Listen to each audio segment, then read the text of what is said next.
Hey, what's happening, everybody? I'm coming to you live from my childhood park, Friendship Park, here in Cerritos, California.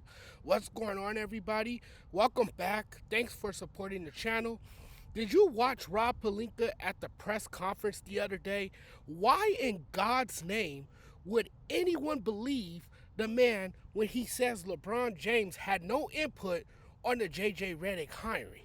We need to call Maury out of retirement to get a lie detector test.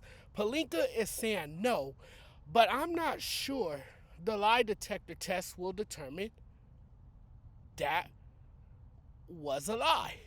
I mean, come on, dude. Come on. Let's be real. Everybody knows you're not telling the truth. Do we need to know the truth? No, but the truth sets you free. Of course, I don't believe the rumors that LeBron James had no say in the Lakers hiring Redick. LeBron is lying, and Rob is lying as well. I mean, you know that. Let's keep it 100. They lie to protect their image. And I think LeBron is a great player and person, but he lies. Rob Pelinka, I think he's a great person. Now, as far as being a great GM, I have my questions. But he lies as well. JJ can't thank LeBron for the job, and I do believe Redick's podcast played a part in the hiring. You can't tell me it didn't. You can't sit here and tell me that. L- Let me tell you something. LeBron and Pelinka can say whatever they want, but you can't tell me he didn't have any say or give his stamp of approval. I'm not buying it. Pelinka was trying to pretend like LeBron had no real influence on the hiring or anything that goes on in LA. Yeah, see, that's BS. That's a bunch of bull. He's LeBron James, and he approved this 100%.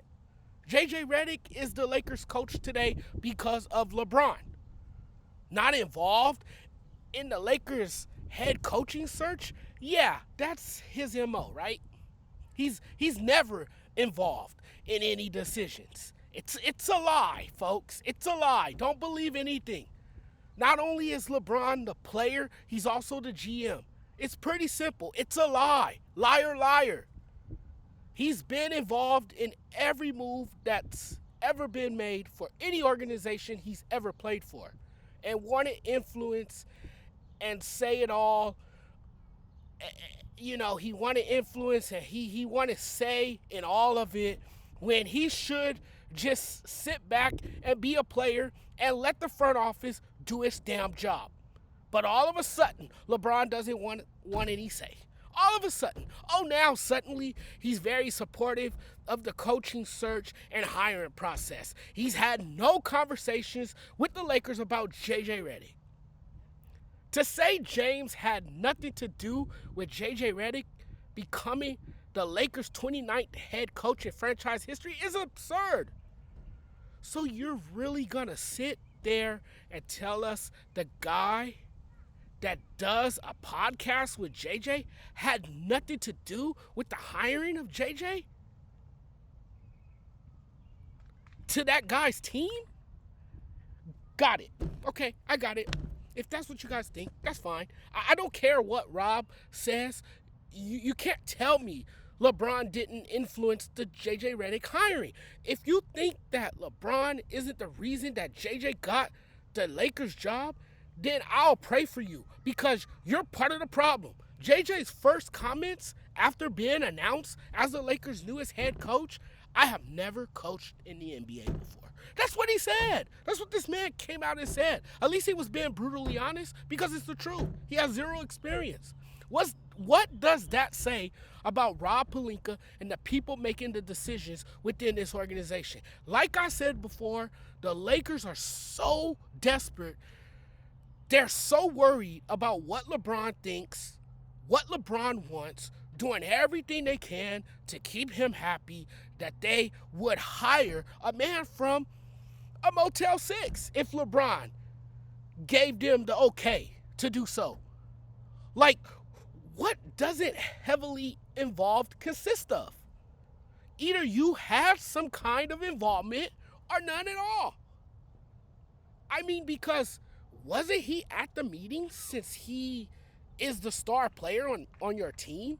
Doesn't he like sit down and chat it up with Rob about what he would be or what would be right for the organization? What would be the right move for the organization going forward, since a lot of these players nowadays assume so much damn power? You know, having lunch with the coaches and players and executives and stuff like that. Believe me when I say LeBron had a voice in all this.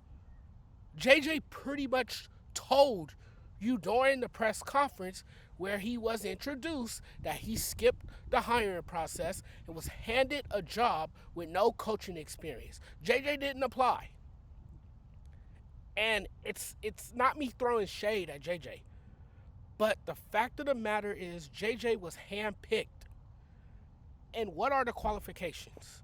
Knowing LeBron James, being a good friend of his, podcasting with him, we all know if you take on LeBron, you let him have significant control and influence over your organization. Come on now. We're not that naive. We're not that stupid. LeBron literally was partnered with him on a podcast. Like, come on. Honestly, just makes them all look worse. This is almost as big of a lie as LeBron saying he never played on a super team. It's truly absurd to think LeBron wasn't heavily involved.